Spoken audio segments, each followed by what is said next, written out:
શિવશક્તિ માર્કેટમાં ફરી આગ લાગી। ગત રોજ જ્યાં આગ લાગી હતી આગ ત્યાં જ લાગી છે। આગ જોતજોતામાં આગે વિકરાળ સ્વરૂપ ધારણ કર્યું।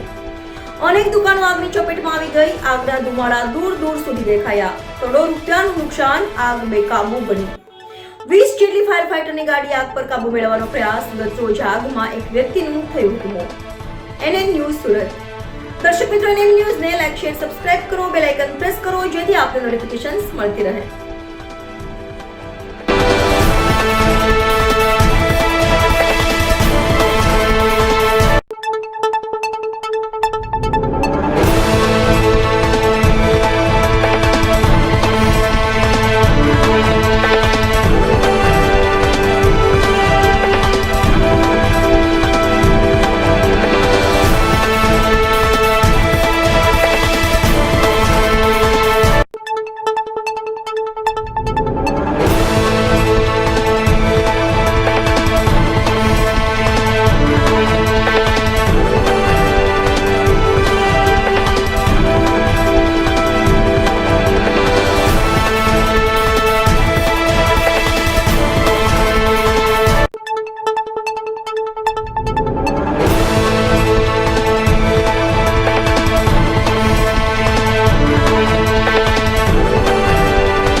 આ બિલ્ડિંગમાં ગઈકાલે આગની ઘટના બની હતી અને આગ કાબુમાં આવી ગઈ હતી। સાંજે 7:30 કે 8 વાગે અધિકારીઓ આગ કાબુમાં આવી ગઈ પછી જ આ સ્થળ છોડ્યું હતું।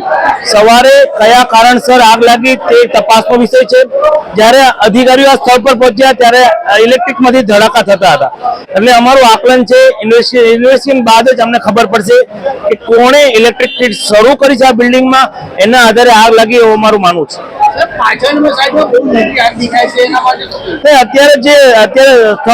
3 માળ સુધી આગ લાગી છે, પણ ધીરે ધીરે 80% આગ અત્યારે કાબુમાં છે, પણ અમને 2-3 કલાક લાગશે હજી આગને કાબુમાં લેતા, પણ કોઈ કેઝ્યુઅલિટી નથી અત્યારે તો આ બિલ્ડિંગ નું તો મેં આવીને પહેલા જ જાણ કર્યું કે અહીંનું NOC પણ હતી ને ફાયર સેફ્ટી પણ હતી। નહીં, બીજા કોઈ બિલ્ડિંગમાં આવું કોઈ હશે ફાયર સેફ્ટી ની હશે તો એનું ચેકિંગ પણ કરાવશું, પણ આ બિલ્ડિંગમાં તો સંપૂર્ણ કાર્યરત હતી એવું મને જાણવા મળ્યું। आग लगी है और अभी क्या माहौल है? देखिए, आग बहुत ज़्यादा है। ये कल तो आग कंट्रोल हो गई थी, आज इस मार्केट में शिवशक्ति मार्केट में वापस सुबह आग लगी 7:30 से 8 के बीच में। प्रशासन पूरी मेहनत कर रहा है, लेकिन क्या कपड़े का काम है और कपड़ा बहुत जल्दी आग पकड़ता है क्योंकि पूरा रिंग रोड पे कपड़े का ही व्यापार है और आग अभी भी कंट्रोल नहीं हो रही क्योंकि प्रशासन इधर से फायर ब्रिगेड जा रही है तो उधर आग लग जाती है, उधर से कर रही है तो उधर लग जाती है। चारों ओर मेहनत की जा रही है। मैं भी सुबह से अंदर ही था, देख रहा हूँ चारों ओर, लेकिन और पीछे से आगे से सब जगह से कंट्रोल करने की कोशिश की जा रही है। फायर ब्रिगेड की सारी गाड़ियाँ सूरत की आज इधर लगी है। मेयर श्री भी हमारे के प्रशासन भी पूरा लगा है और हमने अभी पांडेसरा, सचिन, जितनी भी हमारी GIDC के अंदर टैंकर होते हैं वो सब टैंकर भी हम लोगों ने मंगवाए हैं जिससे टैंकर रिफिल होते रहे। तो प्रशासन और हम सब मिलके प्रयास पूरा कर रहे हैं कि जल्दी से जल्दी इस पे कंट्रोल। सर, मार्केट में कितनी दुकानें हैं? 834 दुकानें हैं, लगभग दुकानें, काफ़ी सारी दुकानें जल गई है और जो नहीं जली है वहाँ पे सब काला काला हो गया है क्योंकि कार्बन और धुएं से माल पूरा खराब हो गया है। और कितने कलाक સુધી आग चलती रहेगी? अभी तक तो 6 घंटे हो गए हमको, अभी पता नहीं अब ये कितना समय। मैं तो ईश्वर से प्रार्थना करूँगा, आप सब प्रार्थना करिए कि जल्दी से जल्दी इस पर कंट्रोल हो और लोगों की जान माल की सुरक्षा हो।